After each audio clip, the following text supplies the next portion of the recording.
trapeze elastics. Now, this upload's taken a little time to get to. We've been playing around with these systems up until very recently, so we wanted to give you the latest iteration. So here's how the boat was set up when we first sailed it. You'll see the trapeze elastics head diagonally across the boat. We didn't sail with it like this for long though. The problem was the helm's trapeze elastics go directly under where the crew puts their feet.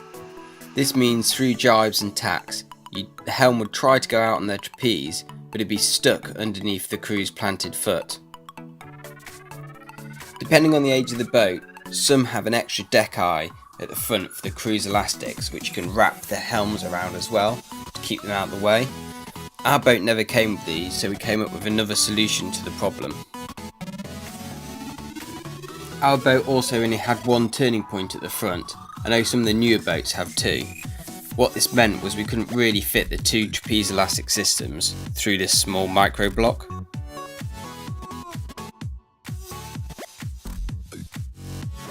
So the way we've been sailing most of last season was with this setup.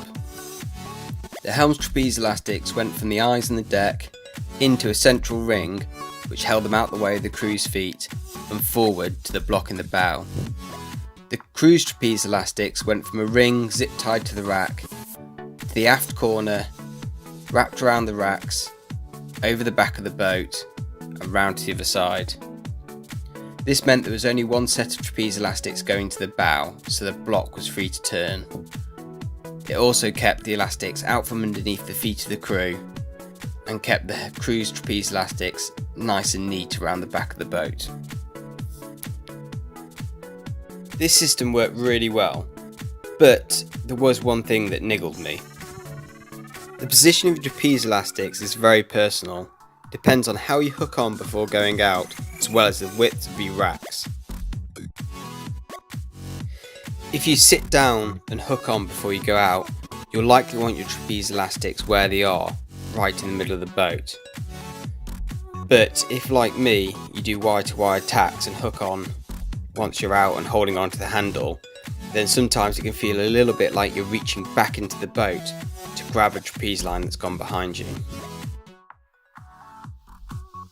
So at the end of the 2018 season, we had a play around with where the helm's trapeze elastics came to in the boat.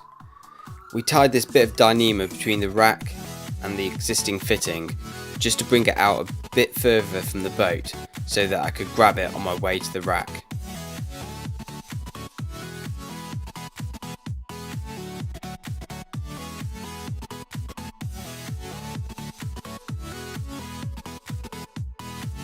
We found this position worked really well and it allowed me to hit the wire as I moved through the boat. However, the Dyneema tied across the boat didn't look very good, and with the taping on the rack it was a bit of a slip hazard. So we looked in the rules and you're free to put the deck eyes wherever you want in the cockpit, so we moved them out right to the side. We unscrewed the old fittings, filled the hole with blanking screws, and then drilled new holes for the trapeze elastic eyes out on the side of the deck.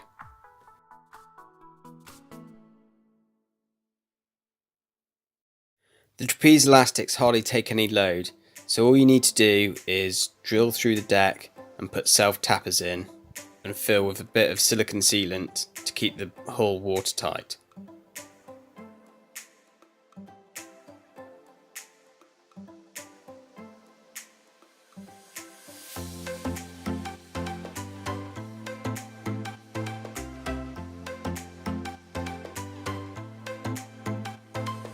So the helm's trapeze elastics now run from the eye on the edge of the cockpit to a block attached to the rack, then around the back of the boat, through the friction eyes, alongside the crew's trapeze elastics.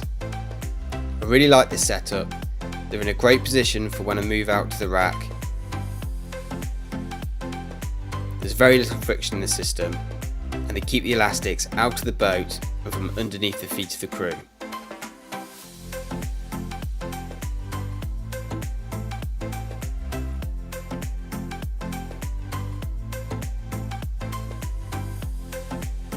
The The position of your trapeze wires is a hugely personal thing, and it really depends on the style of hooking on and the width of your racks.